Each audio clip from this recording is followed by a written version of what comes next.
नमस्कार, शाम के 4 बज रहे हैं। वक्त हो गया फास्ट एंड फैक्ट्स का। मैं हूं आपके साथ में मानसा मलिक और मेरे साथ हैं विद्यानाथ। आइए दिखाते हैं आपको आज की बड़ी खबरें पूरी रिसर्च के साथ। जी न्यूज को दर्शकों ने भारत का सबसे भरोसेमंद चैनल चुना है। दर्शकों के भरोसे पर जी न्यूज एक बार फिर खरा उतरा है। जेएनयू में देश विरोधी नारेबाजी से जुड़े जी न्यूज के वीडियो को सीएफएसएल ने सही ठहरा दिया है। दिल्ली पुलिस ने देश विरोधी नारेबाजी का वीडियो जांच के लिए दिल्ली में सीबीआई की सेंट्रल फॉरेंसिक साइंस लेबोरेटरी को भेजा था। जांच के दौरान वीडियो सही साबित हुआ है। जांच में लैब ने पाया कि फुटेज से किसी तरह की कोई छेड़छाड़ नहीं की गई थी।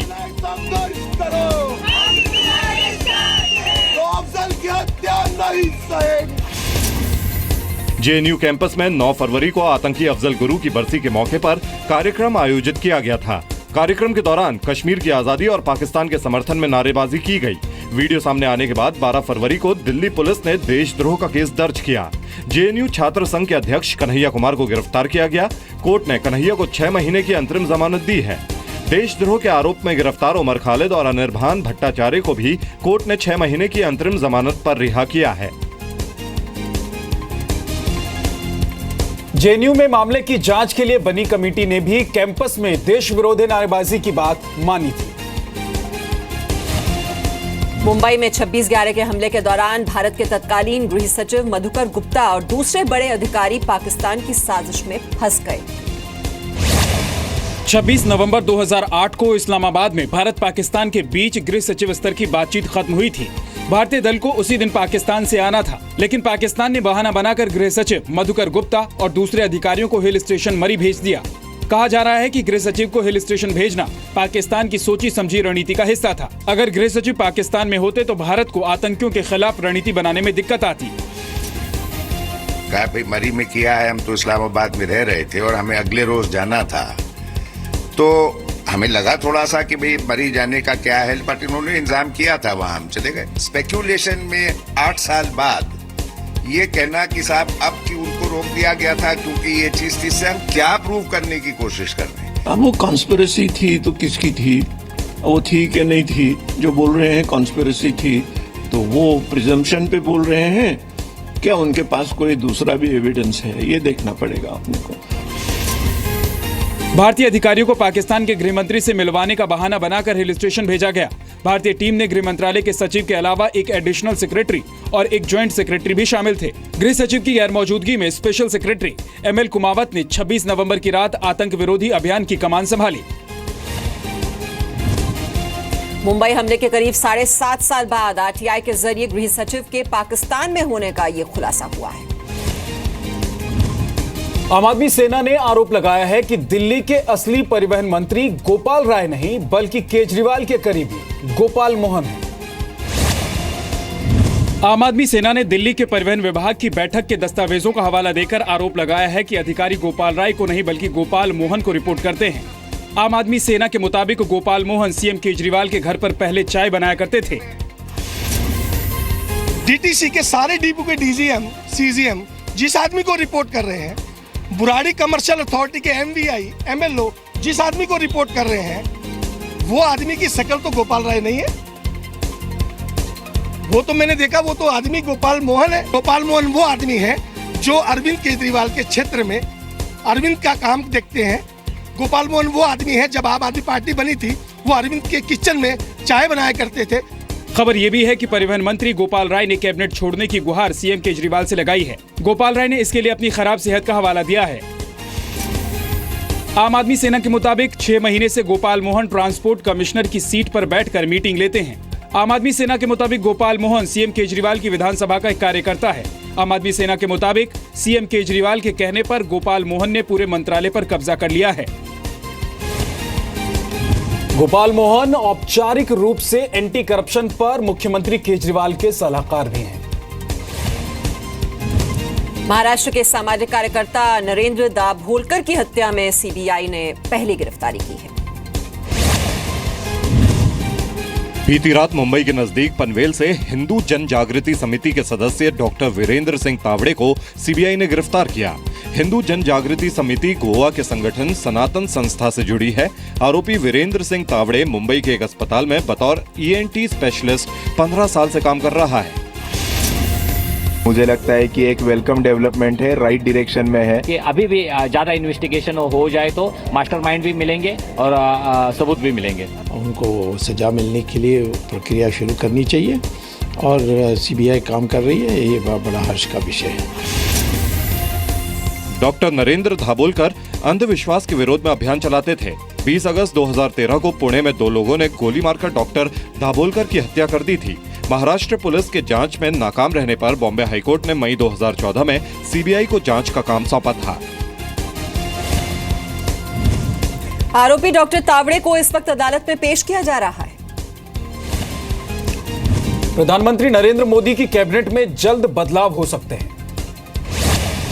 सूत्रों के मुताबिक इलाहाबाद में होने वाली बीजेपी राष्ट्रीय कार्यकारिणी की बैठक के बाद कैबिनेट में बदलाव होगा। कहा जा रहा है कि जिन राज्यों में अगले साल चुनाव होने वाले हैं, वहां के नए चेहरों को कैबिनेट में शामिल किया जाएगा। उत्तर प्रदेश, उत्तराखंड और पंजाब से मोदी कैबिनेट में मंत्री शामिल किए जा सकते हैं। बिहार के कुछ मंत्रियों को कैबिनेट से हटाकर संगठन में भेजा जा सकता है। न सिर्फ यूपी में कैंपेन कमेटी का घोषणा की जा सकती है, चेहरा की घोषणा की जा सकती है, उस पर विचार किया जाएगा। संगठन और कैबिनेट में फेरबदल पर भी फैसला ले लिया जाएगा। देखिए, यह एक तो प्रधानमंत्री को तय करना है, एक राष्ट्रीय अध्यक्ष को तय करना है, ये दोनों बातें हैं। इसके बारे में हम क्या बोल सकते हैं, इसलिए हमारा बोलना उस पर अनुचित होगा। यह तो माननीय प्रधानमंत्री जी का एक क्षेत्र है। सरकार बनने के बाद अभी तक एक बार मोदी कैबिनेट में फेरबदल हो चुका है। 9 नवंबर 2014 को मोदी कैबिनेट में 21 मंत्रियों को शामिल किया गया था। सर्बानंद सोनोवाल के असम सीएम और राव साहब पाटिल दानवे के महाराष्ट्र बीजेपी अध्यक्ष बनने से 2 मंत्रियों के पद खाली हैं। विजय सांपला के पंजाब बीजेपी का अध्यक्ष बनने के बाद उन्हें भी मंत्रिपरिषद से हटाया जा सकता है। केंद्रीय मंत्रिपरिषद में फिलहाल 26 कैबिनेट 12 स्वतंत्र प्रभार वाले राज्य मंत्री और 25 राज्य मंत्री। हवाई सफर करने वालों के लिए अच्छी खबर है, अब एयरलाइंस की मनमानी नहीं चलेगी। यात्रियों के पास टिकट होने के बावजूद बोर्डिंग से मना करने पर एयरलाइंस कंपनियों को 1 घंटे के अंदर दूसरी फ्लाइट में जगह देनी होगी। ऐसा नहीं करने पर 24 घंटे के अंदर टिकट देने की स्थिति में 10,000 रुपए का हर्जाना देना होगा। 24 घंटे के बाद हर्जाने की रकम 20,000 हो जाएगी। घरेलू उड़ान का टिकट रद्द करने के 15 दिन के अंदर यात्रियों को रिफंड मिलेगा, जबकि अंतर्राष्ट्रीय उड़ानों के लिए ये समय सीमा 1 महीने की होगी। डिनाइड बोर्डिंग के केस के अंदर अगर 1 घंटे के अंदर दूसरी फ्लाइट उपलब्ध करा दी जाती है तो कोई कंपनसेशन नहीं दिया जाएगा, लेकिन 1 घंटे से लेकर अगर 24 घंटे के अंदर अगर दूसरी फ्लाइट उपलब्ध कराई जाती है तो 200% पेनल्टी वो एयरलाइंस को, पैसेंजर को देने पड़ेंगे, प्लस टिकट की कीमत तो देनी ही होगी। आज ये निश्चित कर दिया गया है कि एजेंट का बहाना भी एयरलाइंस अब नहीं लगा पाएंगी। 15 दिन के अंदर डोमेस्टिक फ्लाइट और 30 दिन के अंदर अंतर्राष्ट्रीय फ्लाइट का टिकट का पैसा पैसेंजर को वापस करना होगा। नागरिक उड्डयन मंत्रालय ने अगले कुछ दिनों में नई एविएशन पॉलिसी का ऐलान करने का भी भरोसा दिया है। मौसम की वजह से उड़ान में देरी होने पर भी 2 घंटे के अंदर यात्री को दूसरी फ्लाइट में जगह देनी होगी। ऐसा नहीं करने पर 1 घंटे की उड़ान के लिए 5,000 और 2 घंटे की उड़ान के लिए 7,500 रुपए हर्जाना देना होगा। 15 किलो से ज्यादा सामान ले जाने वाले यात्रियों को भी राहत मिली है। 15 से 20 किलो तक के सामान के लिए अधिकतम 100 रुपए प्रति किलो का चार्ज वसूला जा सकेगा। नई एविएशन पॉलिसी में छोटे शहरों के लिए हवाई सफर सस्ता किए जाने की योजना है। 1 घंटे तक के सफर के लिए यात्रियों को सिर्फ 2,500 रुपए चुकाने होंगे। इलाहाबाद में कल से बीजेपी राष्ट्रीय कार्यकारिणी की बैठक शुरू हो रही है। पूरा इलाहाबाद बीजेपी के पोस्टरों से पटा हुआ है, लेकिन सबसे ज्यादा पोस्टर वरुण गांधी के समर्थन में दिख रहे हैं। वरुण गांधी के समर्थन में जगह जगह पोस्टर लगे हुए हैं। किसी पोस्टर में वो सिर्फ पीएम मोदी के साथ हैं, तो किसी में मोदी के अलावा राजनाथ सिंह, तो किसी में अमित शाह को भी जगह दी गई है।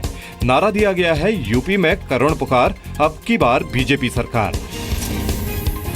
इलाहाबाद राष्ट्रीय कार्यकारिणी को लेकर इलाहाबाद शहर को पोस्टरों से पाट दिया गया है। कार्यकर्ताओं ने अपने अपने पसंद के नेताओं को पोस्टर लगाए हैं, लेकिन सबसे ज्यादा अगर किसी का पोस्टर है तो वरुण गांधी का। वरुण गांधी न तो इलाहाबाद के सांसद हैं और न ही बीजेपी के राष्ट्रीय और केंद्रीय नेतृत्व में किसी पद पर हैं, लेकिन इलाहाबाद में सबसे ज्यादा अगर पोस्टर है तो वरुण गांधी का। उत्तर प्रदेश की पुकार यही है कि भाजपा सरकार, कौन बनेगा चेहरा और कौन बनेगा उसका निर्णय अध्यक्ष जी करते हैं और पार्लियामेंट्री बोर्ड करता है। ये पोस्टरों के माध्यम से इसका निर्णय नहीं होता है। वरुण गांधी फिलहाल यूपी के सुल्तानपुर से बीजेपी सांसद हैं। वरुण गांधी पीलीभीत से भी सांसद रह चुके हैं। वरुण गांधी के समर्थक उनको सीएम उम्मीदवार बनाने को लेकर इलाहाबाद में हंगामा भी कर चुके हैं। 2 दिन पहले ये खबर आई थी कि वरुण गांधी को बीजेपी ने सुल्तानपुर तक ही अपनी गतिविधियां सीमित रखने की बात कही है। बिहार के कटिहार में एक ज्वेलरी की दुकान में दिन दहाड़े करीब 1 करोड़ रुपए की लूट हो गई। एक के बाद एक 7-8 लुटेरे कटिहार शहर की मशहूर दुकान राधेश्याम सोनी ज्वेलर्स में दाखिल होते हैं। हथियार के दम पर दुकान को अपने कब्जे में लेकर उन्होंने दुकानदार को बंधक बनाया और इसके बाद सोने चांदी की लूट में शामिल हो गए। करीब 4 किलो सोना चांदी और कुछ नकदी लूटने के बाद सभी अपराधी हवा में हथियार लहराते हुए बाइक में फरार हो गए। वो सब खाली बैग लेके आए थे, लैपटॉप वाला बैग, और उस बैग के अंदर में माल भर के और उसके बाद में लहराते हुए आराम से बाइक से भाग गए। पुलिस जितने भी सूत्र हैं जहां से भी पता चल सकता है सब पर कार्रवाई करेगी। इसके बारे में अभी दुकानदार कुछ बताने के लिए सक्षम नहीं है, पूछताछ कर रहे हैं हम लोग। बिहार में बढ़ते अपराध को लेकर एनडीए ने आज राजधानी पटना में आक्रोश मार्च निकाला। मार्च को रोकने के लिए पुलिस को वाटर कैनन का इस्तेमाल करना पड़ा। बिहार में सुशासन नाम का कोई चीज नहीं है और जिस प्रकार से लगातार व्यवसायियों पर हमले हो रहे हैं, बैंक लूटे जा रहे हैं, राजनी हो रहा है, अब फिर से वो समय आ गया है जब बिहार छोड़कर लोग जाने को विवश और मजबूर होने को सोच रहे हैं। बिहार पुलिस के आंकड़ों के मुताबिक 2016 के पहले 3 महीनों में राज्य में अपराध के 46,045 केस दर्ज हुए। 2015 के पहले 3 महीनों में बिहार में 43,403 केस दर्ज हुए थे। 2015 के मुकाबले बिहार में अपराध 6.08% बढ़ा है। कारोबारियों का कहना है कि लूटी गई दुकान पहले से ही अपराधियों के टारगेट पर थी। पुलिस को भी इसका पता था, लेकिन इसके बावजूद दुकान लूट ली गई। राज्यसभा की 27 सीटों के लिए आज 7 राज्यों में वोट डाले जा रहे हैं। यूपी में चुनाव के दौरान बीजेपी और समाजवादी पार्टी के विधायक भिड़ गए। यूपी में सबसे ज्यादा 11 सीटों के लिए वोटिंग हो रही है। यहां बीजेपी समर्थित निर्दलीय उम्मीदवार प्रीति महापात्रा की दावेदारी के कारण चुनाव कराने की नौबत आई। समाजवादी पार्टी के बागी विधायक गुड्डू पंडित और उनके भाई मुकेश शर्मा जब वोट डालने के लिए गए तो वहां मौजूद समाजवादी पार्टी के नेताओं से उनकी झड़प हो गई।